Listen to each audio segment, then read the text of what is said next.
ఈఎన్సీకి తెలియకుండానే ఎల్ఎన్టీకి 150 1597 కోట్లు. ఈ ఏడుకు ఇక్కడ కోర్టు పెట్టే వరకు ఇదేంటిది అనుకుంటుంది. 159 కోట్లే అనుకుంటాను. ఎల్ఎన్టీకి అట 1597 కోట్లు ఇచ్చిందట ఈఎన్సీకి తెలియకుండా. గడువుకు ముందే బ్యాంకు గ్యారంటీలు నిన్ననే రాసుకత్తి కాదు ఈ వార్త. గ్యారంటీలకు ముందు వెనక్కి తీసుకున్నారా నిన్న రాసుకత్తి మళ్ళా రాసుకొచ్చింది. గడువుకు ముందే బ్యాంకు గ్యారంటీలు రిలీజ్ చేసిన గత బీఆర్ఎస్ సర్కార్ కాళేశ్వరం కమిషన్ ముందు డిప్యూటీ సిఈ అఫ్జల్ ఖాన్ వాంగ్మూలం 2021 జనవరిలో సర్క్యులర్ జారీ చేసిన ఈఈ తిరుపతిరావు ఎల్ఎన్టీ నుంచి అండర్టేకింగ్ తీసుకున్నారో లేదో కూడా ఈఎన్సీకి తెలియదని ఖాన్ వెల్లడి. వరద ఉధృతికే సుందిల్లా సీసీ బ్లాకులు దెబ్బతిన్నాయి. చెన్నూరు ఈఈ భారీ వరదల వల్లే మేడిగడ్డ సీసీ బ్లాకులు కొట్టుకపోయినాయి. రిటైర్డ్ ఎస్సీ కరుణాకర్ ఇది ఇగో మేడిగడ్డ పనికిరాదంటాను, సుందిల్లా పనికిరాదంటాను, తెల్లార వరకు రిపేర్లు చేస్తాను, మళ్ళీ నీళ్ళు ఇడిచిపెడతాను. ఇప్పుడు వీళ్ళు కూడా వెలుగుని సొంత పైత్యాన్ని రాసుకొచ్చింది. ఇక్కడ ఇదేంటిది వరద ఉధృతికే సుందిల్లా సీసీ బ్లాకులు దెబ్బతిన్నాయి అంటాను. వరద ఎక్కువ వచ్చిందేమో బ్లాకులు దెబ్బతిన్నాయి. లేదు నాణ్యత లేదనుకుందాం, మొత్తం అవినీతే జరిగింది అనుకుందాం, కానీ పట్టుకోర్రా అని చెప్తాను కదా. పట్టుకొని చూపి ఇప్పుడు ఇది అధికారులు దొంగల ఇలా, లేకపోతే అప్పుడున్న భారీ నీటిపారుదల శాఖ హరీష్ రావు గారు అక్రమానికి పాల్పడరా, అవినీతికి పాల్పడరా, లేదా హరీష్ రావు గారే కాకుండా డైరెక్ట్ కేసీఆర్ గారే అవినీతి అక్రమాలకు పాల్పడరా తేల్చండి. రోజు టైంపాస్ వార్తలు కాకుండా తేల్చండి దాన్ని అంటున్నాం. ఇక్కడనేమో సుందిల బ్లాకులు దెబ్బతిన్నాయి అన్నాడు, ఇక్కడేమో మేడిపల్ల బ్లాకులు దెబ్బతిన్నాయి అన్నాడు. దెబ్బతిన్నాయి కట్టిను మళ్ళీ నీళ్ళు ఇస్తూనే ఉంది. ఇప్పుడు ఏం బాధ వచ్చే దొంగలను దొరకబట్టరాదు రీ, అది దొరకబట్టకుండా రోజు కొరకొర ఏం కొరకొర సవితిపూర్ వెలుగు పేపర్ అంత బీఆర్ఎస్కు ఇద్దరు ఒక మొగనే చేసుకున్నట్టు లొల్లి.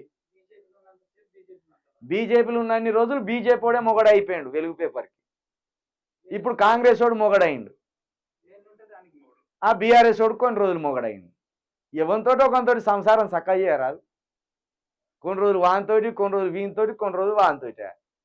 ఎవడో ఒక్కడు చూసి మైండ్ ఒక్క దెబ్బ పెడతాడు, పుట్టుక్కున చస్తావు. ఇది పేపరు మా పేపరు అంటే ఇది మంది పేపర్ అయిపోతుంది రోజు రోజు. సర్కార్కు చెప్పకుండానే 159 కోట్లు నిర్మాణ సంస్థకు గ్యారంటీలు లేకుండా విడుదల. ఇక్కడ 159 కోట్లు అంటే ఇక్కడనేమో వెలుగు ఇక్కడ 1597 కోట్లు అని రాసింది. నేను తక్కువ చూసి 159 కోట్లే అనుకున్నాను. ఇక్కడ 1597 కోట్లు అని వెలుగు పేపర్ రాసింది. వీడు రోజు ప్రింట్ అయ్యే దినపత్రిక, ఇది ప్రజల్లోకి వెళ్ళే దినపత్రిక. ఇది కూడా ప్రజల్లోకి వెళ్ళే దినపత్రిక ఆంధ్రజ్యోతి. ఇదే మీరు చూడాలి ఈ హెడ్డింగ్. ఇది చంద్రజ్యోతి అని మనం ముందుగా పేరు పెట్టుకున్నాం. ఇక చంద్రజ్యోతినేమో 159 కోట్లు అన్నాడు, వాడేమో 1597 కోట్లు అని వాడు రాసిండు. ఇక 159 కోట్లు అని వీడు రాసిండు. మరి వాంది నిజమా వీంది నిజమా? వీళ్ళిద్దరు కలిసి బీఆర్ఎస్ మీద నిందలేయడానికే రేవంత్ రెడ్డి ఇస్తున్న నోట్స్ రాసుకురావడంలో ఆసక్తి ఉన్నారా చూడండి. 1597 కోట్ల దీని మీద నిజంగా ఈ పేపర్ల మీద కేసేయాలి. ఇట్లా అబద్ధపు వార్తలు రాసుకొస్తున్నందుకు ఈ రెండు పేపర్ల మీద.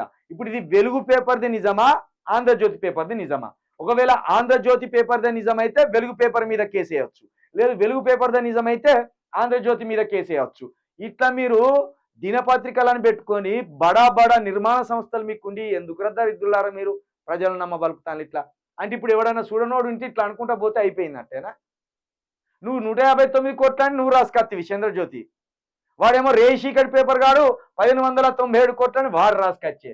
మరి మీ ఇద్దరు ఇట్లా ఎవరిది? ఇది బీఆర్ఎస్ ప్రతిపక్ష నాయకులు కేటీఆర్ కావచ్చు, హరీష్ రావు కావచ్చు, ఈ రెండు పేపర్ల మీద మీరు చర్యలు తీసుకోండి. ఎందుకంటే ఇది అధికారులను మిమ్మల్ని దోషులుగా చూపించడానికి రాసుకొస్తున్న వార్తలు. దీంట్లో ఏది నిజమో ముందు ప్రజలకు తెలవాలి. ఇంత దరిద్రమైన పేపర్లు మీరు రాసుకొస్తూ ఇంకా ప్రభుత్వాల మీద దుమ్మెత్తి పోస్తానంటే మీరు ఎంత సిగ్గుచేటు.